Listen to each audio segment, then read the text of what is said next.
Saat itu dengan RI 1 waktu mau perpisahan kabinet kerja. Oh, ternyata cerita di balik ketawanya Pak Jokowi itu dan ya. Ibu Riana. Itu tuh Mbak ceritanya. Iya. Mbak. Awalnya sebenarnya nggak boleh Nggak boleh. Dan ini ya salah satu yang dinanti-nantikan terutama oleh Kanjeng Gusti Bre. Nah, ini seru nih. Ada apa sih Mbak Endah Laras sama Gusti Bre? Sosok Mbak Endah Laras kalau pas muncul di program TV, panggung selalu identik dengan ukulele. Itu sejak kapan? Apakah pertama kali waktu stage udah panggung dapat manggung itu langsung? Enggak. Oke. Untung itu cuma ukulele ya. Ya, kenapa enggak pas bedrot? Lah ya kalau kontrabas kan susah bedain mana yang kontra mana yang Endah Laras.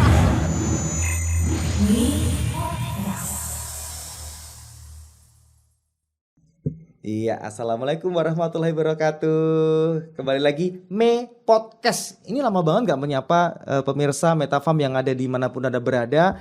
Karena ya mungkin karena masing-masing penyiar tuh sibuk, narasumbernya sibuk semua, nggak ada jadwal ketemu, jadinya nggak podcast. Tapi malam ini saya berbahagia sekali, Dewa Mahesa, salah satu penyiar Metasola FM dan saat ini di Me Podcast kedatangan bintang tamu yang konon kabarnya kami sudah buat janjian sejak 2002 yang lalu ya, artinya sudah 2022 lama banget. Biar ya.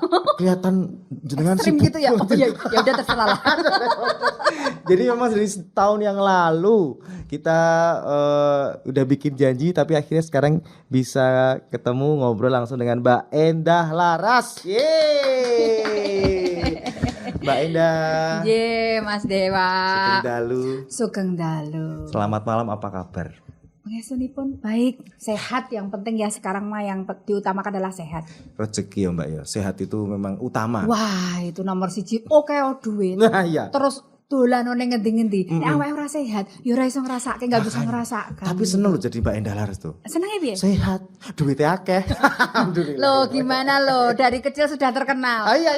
Terkenal apa? Juara lomba bayi sehat. Nah itu. Dan itu sampai sekarang masih mindsetnya masih. Iya gitu. Iya. Mbak Endah ini seneng banget akhirnya bisa ngobrol. Biasanya saya kalau ketemu jenengan tuh pas di panggung, saya pas gelungan. No, mesti pas kebayaan. Manggung. Iya. Terus kalau enggak ya pas saya nonton konser, pas bintang tamunya panjenengan. Akhirnya bisa ngobrol sedekat ini banyak pertanyaan nanti Mbak untuk panjenengan. Nanti sudah dicatat dari beberapa kru di sini sekitar 95.000 pertanyaan sudah disiapkan. Kayaknya nanti ini podcastnya akan berlanjut kayaknya seminggu atau 7 kali 24 jam. Memecahkan rekor. Jadi enggak berhenti. Gini loh Mbak. Kita kalau kenal sama Mbak Endah itu kan penyanyi, seniman. Kita orang Solo jadi ikut bangga karena Mbak Endah dari Solo melanglang buana ke Jakarta, ke TV sudah biasa, ya toh Mbak. Artinya memang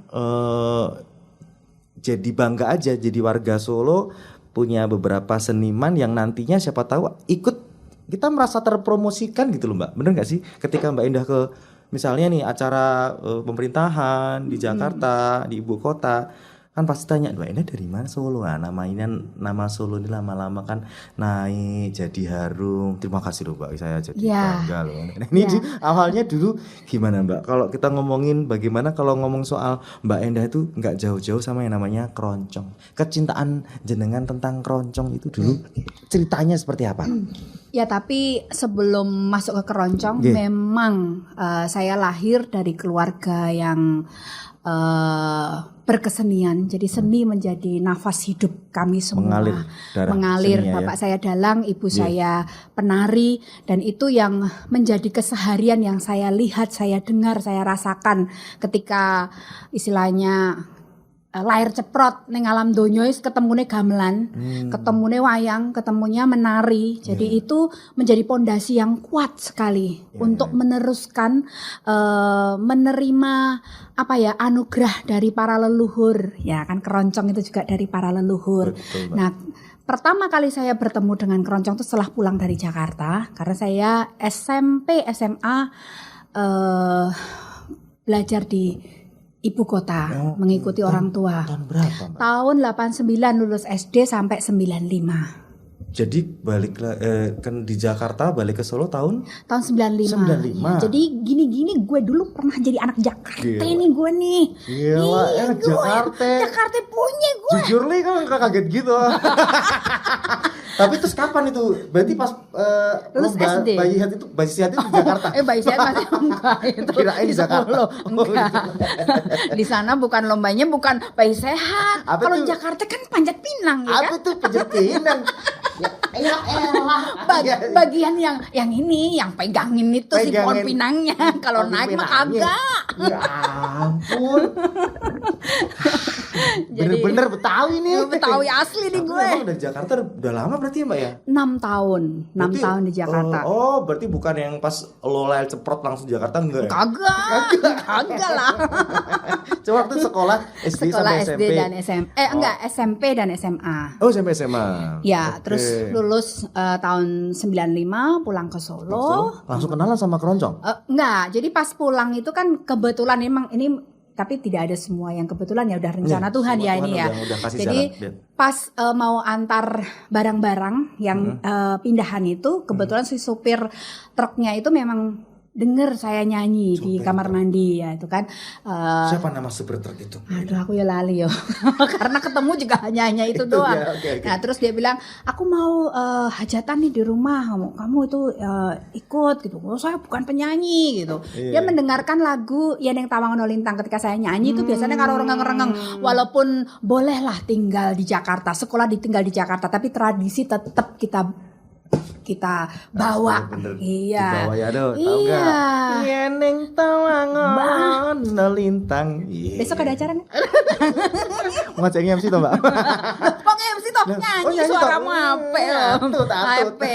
Sampai mana tidak rasa nyanyi. Wah, kenal. Jadi dengerin pas Mbak Endah nyanyi. Nah, terus dia bilang nek ora gelem surat angkut barang-barangmu. Terus ngancem. Ya udahlah mau dalam hati. Iya. Halah, paling ning lali. Kan gitu. Paling itu enggak mungkin. Enggak taunya seminggu kemudian dijemput benar. Seriusan? Dijemput benar. Terus aku juga mau pakai baju apa? Ya udah Jakarta style lah ya, sneaker, jeans, kaos. Asik. Yang gaul pada saat itu? Iya saat itu sampai sekarang ya tetap rock and roll gini nih. Nah, terus akhirnya dijemput pakai si motor Tiger 2000. Ingat nggak itu era-era tahun 95-an itu hits banget motor itu. 2000 tuh. Tiger 2000 tuh. Nah, 95 udah. Oh ya Tiger pertama kali. Iya pertama kali itu. Makanya ketika aku nyanyi pertama kali, terus itu orang udah nyebutnya Mbak Endah Laras Tiger 2000. Itu sempet gitu. Itu kondaknya iya. Seperti itu. Iya. Ya ampun sampai segitunya. Iya, terus belajar keroncong, mulai ketemu, jatuh cinta pandangan pertama dengan keroncong, merasa ini kok apa ya? Kok agak mirip-mirip dengan karawitan. Jadi lagu-lagu kan yang disajikan juga langgam-langgam yang hits populer di dalam karawitan. Jadi masih satu energi. Hanya disajikannya dengan instrumen-instrumen diatonis kayak ada gitarnya, ada bassnya, ada ini. Tapi nuansanya ya 11-12 sama langgam-langgam yang disajikan di dalam karawitan. Ya. Jadi ada kemiripan kayak satu sumber gitu nggak sih Mbak?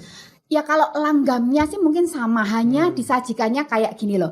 Kayak mungkin makanan selat gitu ya.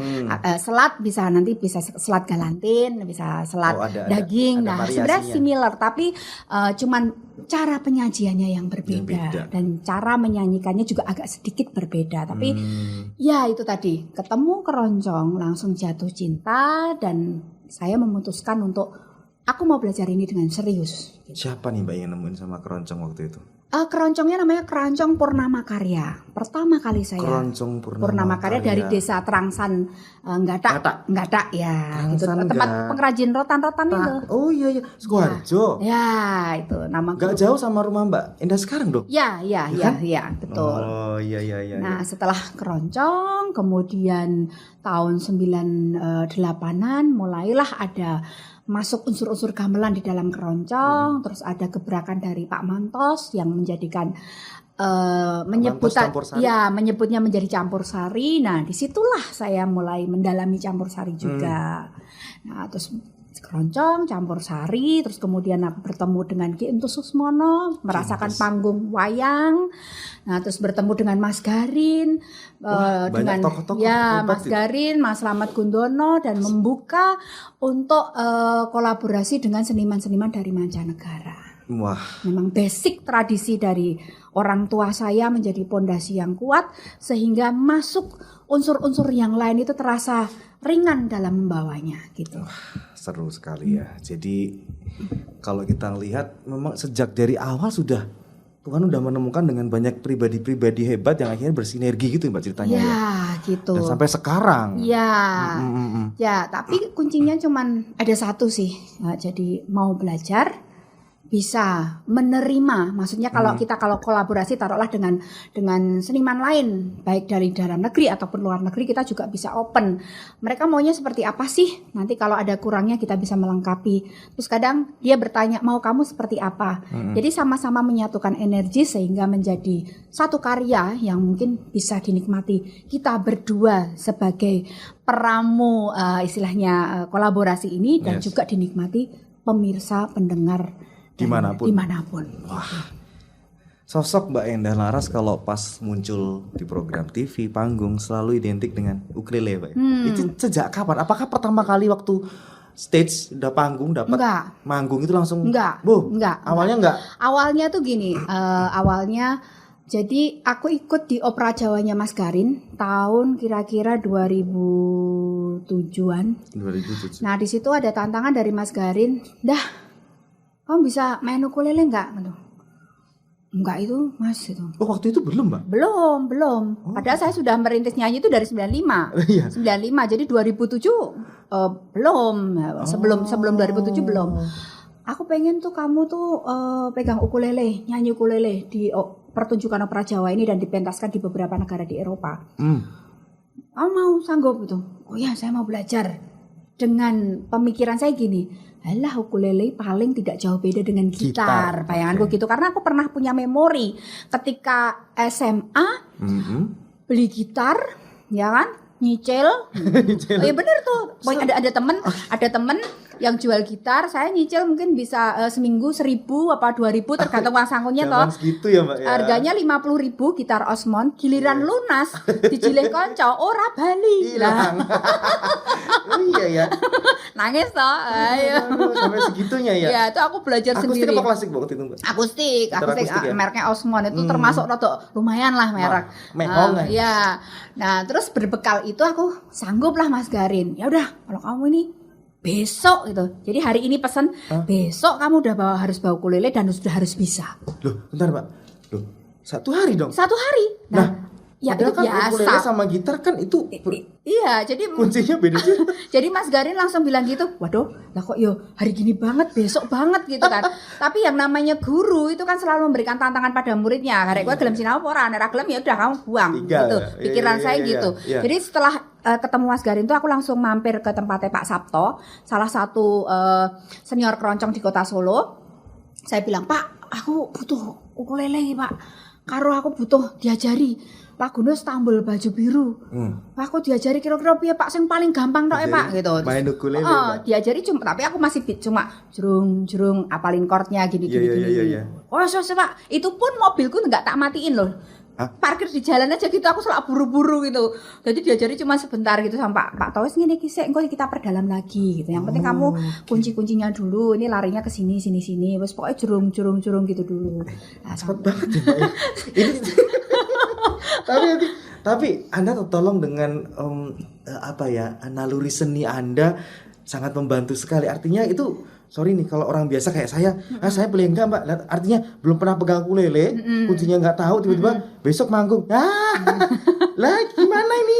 Tapi untungnya ya, bisa langsung karena gitu jiwa keingintahuan saya tinggi, jiwa belajarnya juga tinggi. Kepoan saya tuh lumayan tinggi dan saya yakin pokoknya apapun itu bisa dipelajari, apapun itu bisa kita kuasai ketika kita ada kemauan. Tapi 1 hari loh Mbak. Nah terus besok nih, besok dan dipinjemin sekalian ukulelenya sama Pak Sabto. Terus tak bawa pulang, terus besok paginya nih presentasi lah di depan Mas Garin. Walaupun ada chord yang salah, walaupun pemukulan saya belum benar, tapi Mas Garin mengapresiasi. oke, aku suka, lanjut kamu perdalam ini. Oke. Nah, itu sejarah awalnya. Sejarah Anda awal. pakai ukulele ya Mbak ya. Oh, ini mungkin banyak yang belum tahu nih ya pemirsa nih ya. Kenapa sejarah Mbak? Apakah dari awalnya ini ternyata enggak? Enggak, itu memang tantangan dari Mas Garin. Tantangan Mas Garin. Dan setelah itu, setelah pentas di luar negeri dan bersama Opera Jawa tour, terus kemudian sering ada tugas dari Mas Garin untuk mengiringi dongeng nyanyian kebangsaan dan selalu menggunakan ukulele, dan hampir semua penikmat itu ketika ngundang saya, "Lah kok gak pakai ukulelenya? Aku maunya pakai ukulele." Nah, itulah yang menjadikan sekarang Endah Laras sama dengan ukulele kayak gitu. Bukan ukurannya loh ya. Oke, ini rasa penasaran saya terjawab. Mungkin juga menjawab rasa penasaran teman-teman semua yang sekarang lagi nonton ya. Oh, itu sejarahnya Mbak Endah ketemu sama si ukulele ini. Ada namanya Mbak? Enggak ada. Apa dikasih nama biasanya si hijau, si hitam gitu. Biasanya kan kalau Pak punya barang kesayangan biasanya dikasih nama-nama kalau kayak gitu. Aku enggak, kebetulan enggak ada. Ya udah sebagai alat untuk sebagai pentas. Koleksi enggak Mbak? Koleksi ada banyak, tapi aku yang paling merasuk di hati, yang paling klik itu adalah yang pemberian Pak Sabto, karena di situ saya bilang, "Pak, iki tak tukune wae timbangan aku golek liyane sebelum punya koleksi ya." Ora, kuwi nek mbok tuku aku ra entuk. Tapi nek mbok nggo sak lawase malah aku luar entuk. biasa, ini sahabat sejati benar-benar ya. Itu guru saya itu. Sangat menyayangi murid. Sebagai muridnya juga. Guru Anda banyak ya, Mas? Banyak. Karena aku setiap ketemu siapapun itu sebagai guru saya ambil apa yang terbaik dan bisa kita aplikasikan dalam kehidupan sehari-hari atau menunjang dalam karir, itu semua guru saya. Luar biasa. Baik pemirsa, seru banget ngobrol sama Mbak Endah. Kita nanti pasti akan lanjut lagi, tanya-tanya lagi. Mumpung di sini di Me Podcast Meta Sola FM.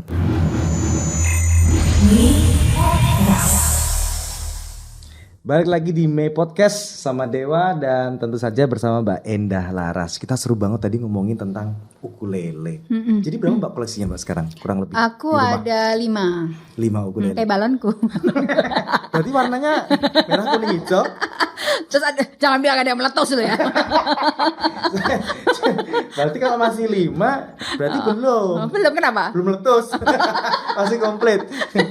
Jadi itu sejarahnya Mbak Endah yang selalu kemana-mana manggung pakai ukulele. Oh, misalnya dari Mas Garin sebagai guru Anda sampai Mas Sabto juga waktu itu. Iya.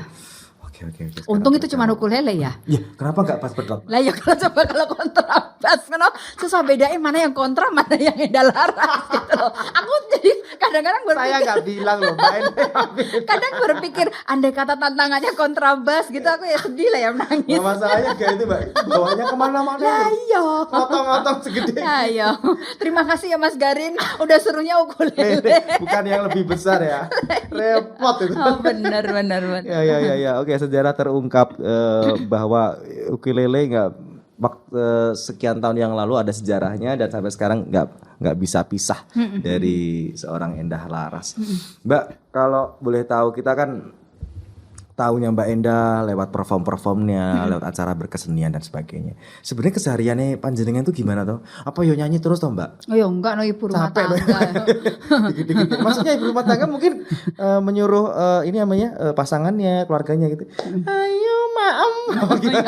Enggak ya? Enggak. Ya aku juga menjalani sebagai ibu rumah tangga. Ya. Dari anakku yang sekarang baru menempuh koas kedokteran di UNS. Dan calon dokter. Ya, terus ada beberapa anak didik juga, maksudnya seperti keponakan-keponakan yang sudah seperti anak. Ya itu harus menemani dalam si anak-anak itu menuntut ilmu, dalam tumbuh dan perkembangan. Ya masak, ya ngurus rumah, itu yang keseharian. Mbak. Ya ampun. Jadi kayak layaknya bagaimana ibu rumah tangga yang lain. Lah iya. Ini tembok tanganku kapalan kabeh. Kok sama ya? Oh, kita ibu rumah tangga nih sama. Ya kapalan kok motoran sih.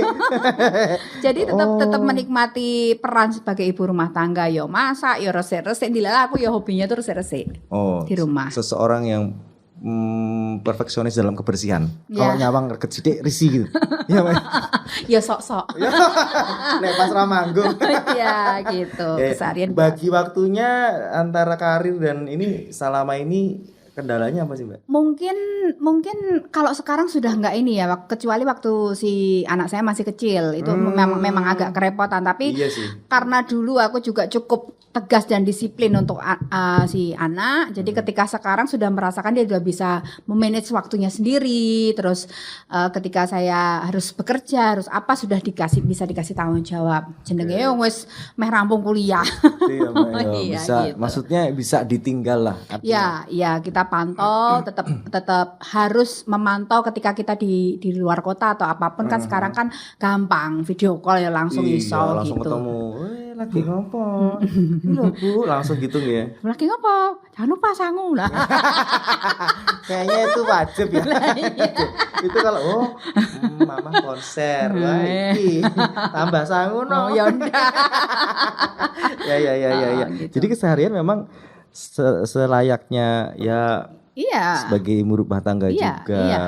Iya. Dan di rumah ya nyapu, ya ngopo-ngopo itu ya yang penting adalah kalau di rumah tetap dasteran itu adalah kostum wajib ya. Wajib. Seragam perangnya mak-mak. Iya, itu adalah yang paling dinanti ketika kita keluar kota pentas kayak gitu. Wah, selak pengen carane piye gek resik-resik nganggo daster terus santai. Nah, itu pasti akan selalu menjadi idam-idaman para ibu-ibu. Iya, ternyata. Iya, ya padha wae liyane. Sama Mbak Eda itu kayak Anda ya mak-mak yang dari luar sana. Senengnya pakai daster kalau di rumah. Bawaannya nyantai gitu berarti. Iya, santai. Di rumah santai. Terus kadang ya ketika pas santai terus kadang menemukan inspirasi untuk membuat lagu atau membuat apa atau membuat aransemen. Di sela-sela itu pasti biasanya tetap ada momen-momen kok terinspirasi apa, kok Mak Nyut Mak Sliwer kudu nada-nada apa, itu biasa kayak gitu ya. Memang seperti itu ya, Mbak. Ya kehidupan seniman rata-rata begitu ya? sih. Inspirasi bisa datang kapan aja. Dan makanya daripada salah hilang ya, Mbak. Iya, nggak harus ditulis. Kalau aku langsung aja HP, voice, rekam. Gitu. Biasanya gitu. Nanti kalau ndak nulisnya apa salah hilang. Jenenge momen. Zamannya itu. Udah beda sih, Mbak ya. Zaman dulu mungkin begitu. Mungkin karena belum ada handphone ya. Kalau rekaman sekarang seperti ini kan beda sama zaman dulu ya. Oke. Jadi adanya kemajuan teknologi ternyata juga semakin memfasilitasi seorang Endah Laras dalam berkarya. Jadi untuk yang Metafarm, pemirsa dimanapun Anda berada, mungkin bisa nih belajar dari Mbak Endah. Artinya apa? Memanfaatkan teknologi yang sekarang sudah ada. Ketika Anda punya karya, tiba-tiba ada ide, langsung rekam gitu ya Mbak gitu, ya. Oke. Nggak usah takut kalau ketika kita nggak tahu nada-nada atau apa gitu ya, langsung aja rekam. Nanti kita gandeng atau salah satu musisi dari kami. Ini enaknya gimana, ini gimana. Tapi yang penting ide-ide itu jangan sampai terlewatkan. Kadang-kadang 1-2 detik terlewatkan, sayang kan ya. Mending langsung hilang, langsung direkam. Berarti artinya di sini Mbak Endah Laras membuka kesempatan atau siapapun warga Solo sekitarnya kalau pengen bersinergi dengan Mbak Endah, boleh saja. Tidak menutup kemungkinan karena memang setelah pandemi ini atau pandemi kemarin itu mengajarkan kita untuk kita nggak bisa sendiri. Kayak kita tuh zamannya kolaborasi, ya kan? Kayak belajar dari para seniman-seniman di Jakarta. Contohnya buka lagu ini, ayo di jam session lewat sosmed, lewat Instagram, kayak gitu. Karena kita kan nggak boleh ada kerumunan, nggak boleh bikin pertunjukan yang mengundang semua pada datang waktu itu kan ya. Nah terus kemudian itu aku pertama kali bikin lagu Neng Omah Wae. Nah itu jam session itu hampir sekitar 40-50 seniman di Instagram saat itu. Banyak ya, Mbak ya? Banyak banget. Dan setelah itu terbuka, mungkin aku bisa bantuin proyeknya teman yang lewat virtual, terus bisa teman juga minta tolong gantian ke kita. Nah ini juga zamannya memang zaman kolaborasi, nggak bisa kita sendiri gitu. Benar. Artinya dengan kolaborasi banyak ide-ide yang akhirnya tercipta jadi lebih sempurna ketika disempurnakan oleh saling berarti saling menyempurnakan gitu, ya keren banget. Dalam berkarya Mbak Endah dari awal berkarya, awal bikin lagu itu tahun berapa? Masih ingat Mbak? Lagu apa pertama kali? Kalau pertama kali aku rekaman itu mungkin sekitar tahun 96-an. 96. Nah, waktu itu zamannya Keroncong dan Campur Sari ya. Iya. Nah, tapi kalau untuk mulai lagu-lagu yang sendiri itu mungkin tahun 90-an atau 95-an. 2005-an, 2005-an sampai sekarang hanya gini. Hanya saya itu memang termasuk tipe tidak open karya. Nah, tidak open karya karena kesibukan, pentas, manggung dan yang lain-lain. Jadi ada karya, mungkin karya itu dipentaskan untuk di ini, ya wes gitu aja, tidak direkam, tidak di ini. Nah, langsung hilang aja gitu, Mbak. Sebenarnya tidak hilang, tapi data ada, cuman aku belum fokus untuk masuk ke situ. Baik. Terus ada beberapa teman yang menyarankan, ayo karya-karyamu diopeni, direkam sing bener, di gini. Lah, beruntung saya bertemu banyak teman-teman yang mengingatkan, termasuk juga keluarga yang mengingatkan, dan saat ini nih lagi tidak ada pekerjaan karena bulan Ramadan kan ya. Iya. Nah, ini saatnya aku untuk baru merapikan karya-karya.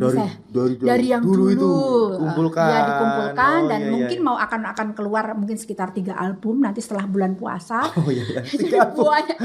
Nanti keluarnya ini loh, sedikit gitu. Ini keren sih. Lama nggak bikin album, sekali bikin 3 loh, Mbak. Ya itu. Jadi 3, masih ada beberapa single, masih ada beberapa yang kolaborasi. Dan teman-teman musisi juga pas juga kalau Ramadan kan tidak ada pekerjaan. Nah, ini malah fokus ibadah kita juga bisa banyak waktu juga untuk merampungkan ini semua.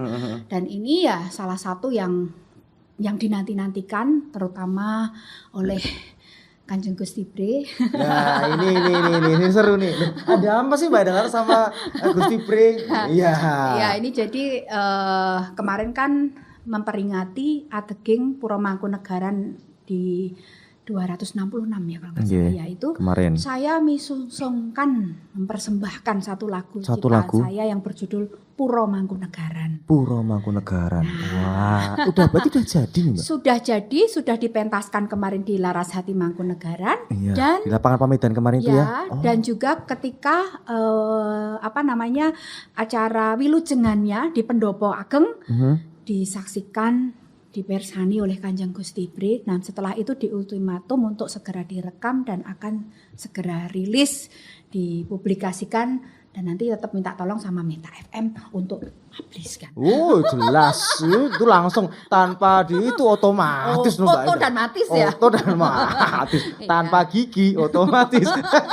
Langsung loh. Wah, ini seru sekali ya. Ternyata ada sebuah karya dan mungkin bisa dibilang ini lagu pertama kali Puro Mangkunegaran dibuatkan saya Indah Laras. Iya, saya bikin dan liriknya juga tentang keadaan Puro Mangkunegaran yang sekarang yang semakin indah di bawah tapuk pemerintahan Songsong Agung KGPAA Mangkunegara ingkang kaping 12. Nah, ini semakin bangga aja ya sama Solo, sama Mbak Endah, sama Puro Mangkunegaran. Moga-moga dengan cara seperti ini Solo semakin terangkat menjadi salah satu kota wisata, kota budaya. Dimana memang kalau kita belajar banyak budaya di Solo, ternyata banyak tempatnya ya Mbak ya. Iya. Salah satunya Puro Mangkunegaran. Dan mungkin semoga yang pemirsa semuanya yang melihat, yang mersani podcast pada malam hari ini ya Mas ya, ini juga bisa memberikan kontribusi juga. Apa yang bisa kita berikan kontribusi kita untuk kota Solo tercinta ini? Untuk tanah kelahiran saya. Iya, ora kudu ning bidang seni atau mungkin tidak bisa harus nyanyi. Iya, tidak harus nyanyi, mungkin bisa olahraga, bisa kuliner, bisa nari, bisa apapun. Bangun, nukang. Iya, apapun yang kita bisa sesuai dengan talenta kita masing-masing gitu. Kalau seru aja kalau misalnya ngelihat banyak orang Solo berkarya optimal maksimal di bidangnya masing-masing membangun nama harum Solo kan makin lengkap. Iya, keren banget. Saya nggak bisa bayangin kalau semuanya nyanyi kan aneh Mbak. Yang nonton siapa? Kan nyanyi semua itu. Iya.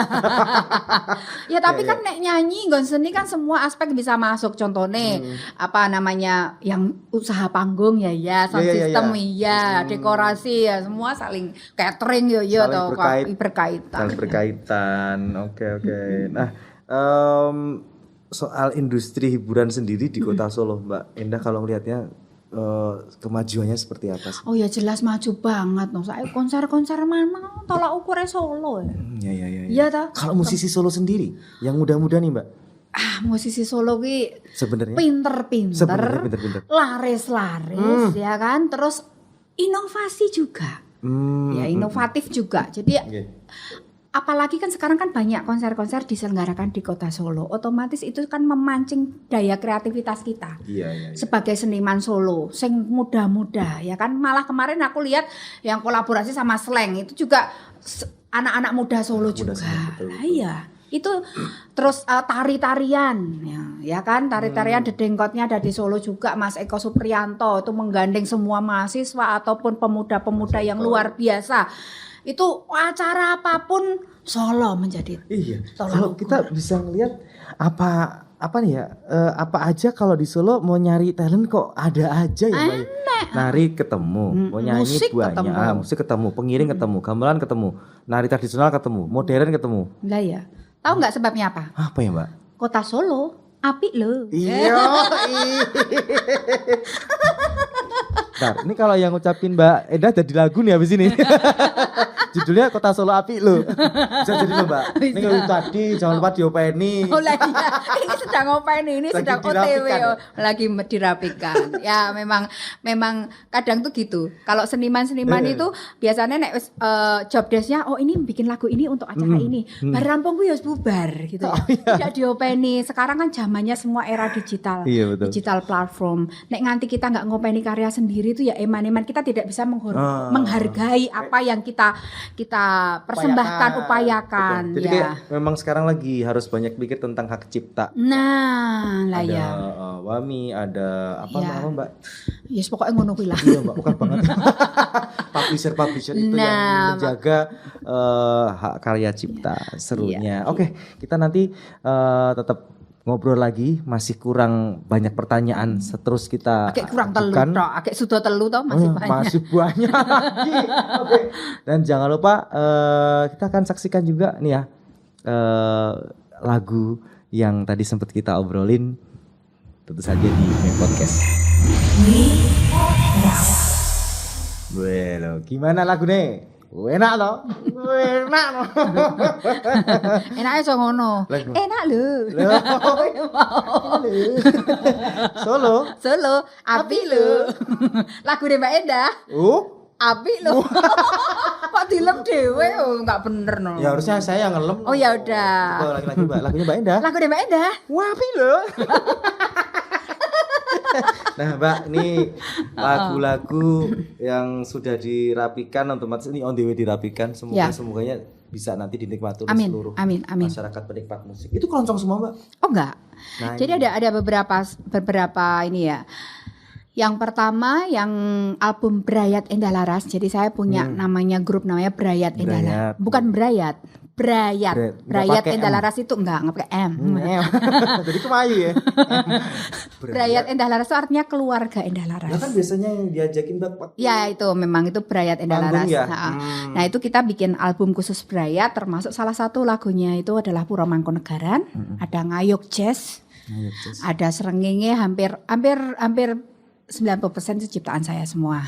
Termasuk Puro Mangkunagaran ada di situ. Ada di situ di album Brayat. Terus ada juga album Jejantung. Nah itu yang mewakili istilahnya mungkin kalau aku kondangnya ya lagu-lagu hiruk pikuk hingar bingar hahaha. Nah kalau itu memang lagu-lagu agak idealis ya, agak idealis. Iya. Terus ada lagi album namanya album Kaindahan, itu agak semacam kayak lagu-lagu musikalisasi puisi atau balada kayak gitu. Selain akan ada single-single yang ada congdutnya, ada yang rancaknya, jadi ada komplit ya Mbak? Banyak. Tapi sebenarnya yang saat ini lagi Mbak paling favoritin, lagi seneng-senengnya nyanyi itu genre apa Mbak? Oh tergantung yang ngejob. Oh oke. Oleh iya. Tergantung diminta Mbak nyanyiin lagu ini. Oh siap. Walaupun raiso Mbak ini siap belajar gitu. Tergantung yang ngejob. Suka saya. Jadi gak terlalu. Iya. Sekarang jadi seniman itu yang luas. Yang luas benar. Iya. Pokoknya pengennya seperti apa kita sajikan asalkan masih dalam ranah berkesenian yang baik ya kan. Kenapa tidak? Gitu. Kenapa kan, tidak? Ya. Dan mungkin mencoba sesuatu yang baru adalah jiwa saya gitu loh. Yang selalu kepo. Dan justru mungkin kalau saya lihat dengan jiwa kepo itu yang membuat Anda terus tidak berhenti untuk berinovasi dan berkembang ya Mbak? Iya, karena gini, kalau kita nggak berinovasi, kita nggak berkembang terus, itu kita nggak bisa survive untuk di kehidupan yang akan mendatang. Karena generasi kita itu mungkin beda generasi saya dulu.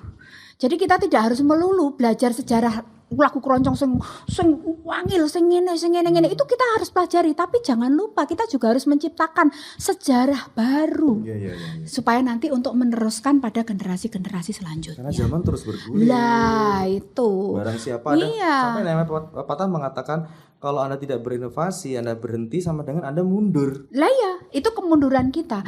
Makanya sampai apapun, bertemu dengan apapun, tetap kita harus belajar. Belajar tuh nggak kenal umur. Sampai aku sesok tunuk tetap kudu sinau supaya iso ditompo terus, bisa diterima terus di kehidupan era anak-anak zaman milenial, zaman now gitu. Harus gaul dong. Iya. Saya tuh berharap nanti usianya Mbak Endah yang mungkin sudah kepala 9 masih ngeluarin album. Harapan saya seperti itu. Amin ya Allah. Ya kan? Ucapan itu adalah doa. Amin. Saya amini. Mbak Endah Laras di usia 80 tahun berkarya. Ya. Live masih. Wah, puji Tuhan. Amin. Mungkin belum itu mungkin di negara luar sana belum tentu ada yang bisa. Baru Mbak Endah. Tapi saya yakin loh. Yakin karena kemarin di usia 76 tahun Ibu Hajah Waljinah, saya sengaja ketika pandemi kemarin bikin konser dengan tajuk Endahing Waljinah Larasing Keroncong, dan Ibu usia 76 tahun aja suaranya masih Gitu. masih jreng. Yang Waljinah tuh. Nah, saya yakin Mbak Endah bisa. Amin ya Allah. Bisa ya. Amin. Bisa ya. Ya. Nanti masih ada nanti 20 tahun kemudian Anda berdua bikin album lagi. Amin. Saya pikir kan jadi contoh nih Mbak, apa yang Mbak sampaikan tadi, tidak mengenal umur, berkarya tidak mengenal usia, tidak mengenal ketemu dengan kondisi apapun, dan tidak peduli mau ketemu dengan siapapun, belajar aja terus. Artinya waktu pandemik harus di rumah saja, nyatanya Anda tetap bisa program rame banget ya. kunjungi dan juga ikut aktif banyak musisi se-Indonesia. Ya, gitu. Dan ini adalah semacam kayak cambuk untuk generasi muda. Kilo, aku sing wis tunuk saya ibaratnya umur sudah mau 50. Kita tetap kayak gini. Kalian yang muda ayo ojo nganti telat. Masih belasan tahun, masih 20-an tahun. Nah, harus lebih giat, harus lebih berinovasi, harus lebih mau belajar. Ada cerita lucu nggak Mbak? Cerita yang sampai sekarang masih terkenang pada saat konser, pada saat tampil? Oh ya, saat itu. Yang paling ya ini ya? Ya, yang paling saat itu kira-kira tahun berapa ya? Dengan RI 1 waktu mau perubahan ke jabat yang kedua. Jadi perpisahan kabinet kerja. Oh, Pak Jokowi? Ya, perpisahan kabinet kerja. Kan diundang di istana saya. Udah diwanti-wanti itu sama tim, sama pengawal, sama staf yang pokoknya kepresidenan. Nanti ini harus cuman Pak JK yang boleh dideketin untuk kasih mic ya kayak gitu. Pak Presiden nggak boleh gitu. Oh ya siap saya gitu. Waktu wakilnya Pak JK ya. Pak JK kan mau perpisahan kabinet kerja, perpisahan Pak JK gitu. Tapi di istana. Terus kok tiba-tiba pas saya nyuruh Pak ngaturi Pak JK untuk tertawa, ayo guyu. Pak JK langsung ayo guyu. Gitu. Guyu meneh. Tapi kok tiba-tiba Pak Jokowi kayak mau gitu. Mau ketawa juga. Gitu. Terus aku gini, kayak ada ya ampun tapi Pak Jokowi kayak mau, tapi padahal tadi didawing enggak mau. Gas aja. Aku langsung gitu. Aku gas terus kasih ayo kesini gitu. Pak Jokowi kayaknya mau kok. Gitu. Terus ayo guyu dan Ibu Iriana juga kerso. Jadi itu suatu keanugerahan dan saat itu viral. Ya Allah, ya. Viral, Jokowi guyu gitu. Saya lihat itu. Oh, itu cerita. Iya, ceritanya ya. Padahal itu mau masuk aja kan ketat sekali ke istana kan ya. Diwawancara. Ini enggak boleh ini. Pas nunggu itu aja saya Belum pernah loh, saya sama kan gitarisnya Mas Juping. Belum pernah dalam sejarah Mas Juping itu difoto sama saya cuma diem kayak gininya kukuruk gini karena takut kan ya. Itu ada yang moto. Karena ngerinya kan ada ya auranya istana apalagi acara di depan presiden ya tetap grogi. Tetap energinya tetap beda ya Mbak ya, vibe-nya. Terus nekat saya. Tapi semua ketawa, semua bahagia. Dan setelah itu kok keterusan terus dijawab terus. Aku pengen ngejawab sing ngeyel itu. Tah ngeyel iki ketanya nengkel lagi. Ya itulah itu pengalaman yang tidak dilupakan. Berkesan sekali. Oke, sekarang ada fakta baru lagi, ternyata dibalik cerita dibalik ketawanya Pak Jokowi itu dan Ibu Riana. Itu tuh Mbak ceritanya. Iya. Awalnya sebenarnya nggak boleh. Nggak boleh. Bahkan kemarin ketika pas konser itu langsung saya tembak aja kan, konser kan Mas Gibran. Saya langsung gini aja. Bapak Presiden aja mau guyu, masa Mas Gibran enggak? Oh ya udah. Tak tembak juga kan menteri-menteri ketika diundang menteri-menteri langsung saya gini kan aja. RI 1 aja udah berkali-kali guyu kok masuk Pak Menteri enggak mau gitu. Anda punya kartu as ya? Kartu as saya. Emang kayaknya cuma Mbak Endah Laras yang berani kayak gitu. Yang lainnya aduh gimana ya. Tapi emang kalau udah kebawa vibe-nya waktu tampil itu memang gimana ngalir gitu aja sih Mbak ya? Sudah ngalir, ya kan? Ngalir aja. Memang itu suatu kanugrahan Gusti Allah ya. Itu memang. Kayak Gusti ngasih kode gitu, ayo. Iya. Jadi ketika saya giniin Pak JK, sebelahnya kan Bapak Jokowi itu. Otomatis kan kelihatan itu. Kayak melihatnya tuh kayak, dah aku mau seru. deh. Ayo todong saya, pakai mic ayo. Iya. Tapi memang Presiden kita ini luar biasa. Bahkan ketika pernah menghadiri kongres di G-Expo Jakarta itu ada penyanyinya saya, terus ada banyak kan, ada 5. Saya kebetulan di ujung sini sendiri. Ketika RI 1 datang duduk melihat saya gini. Ngasih apa nih Mbak ya? Ya. Sering kayak ketemu. Wargaku kayak. Gitu. Wargaku Solo soko zaman aku wali kota mungkin begitu ya. Jadi Mbak. Terus, jangan gitu loh. Mbak. Mbak. Ya itu. Ya itu Pak Jokowi ya. Matur nuwun. Dan ketika kemarin dibela-belain bikin speech untuk konser saya ketika di Dubai Expo itu. Bikinnya di Dubai. Jadi saya matur nuwun sangat Pak Jokowi. Wah. Luar biasa. Bapak, terima kasih. Artinya memang sangat support juga beliau ini dengan warga Solo pada khususnya seniman-seniman Solo dikasih wadah. Bahkan sejak beliau wali kota ya Mbak ya. Ada event-event internasional yang Iya. Termasuk Solo Keroncong Festival itu kan juga pondasinya dari ketika beliau menjabat. Wali kota gitu. Iya. Seru banget. Pokoknya sehat terus Pak Jokowi. Amin. Laras juga sehat terus pokoknya. Amin. Berkarya. Amin. Monggo harapan-harapan yang mau disampaikan. Harapannya sebagai seorang seniman musisi dari Solo dan sampai sekarang terus berkarya.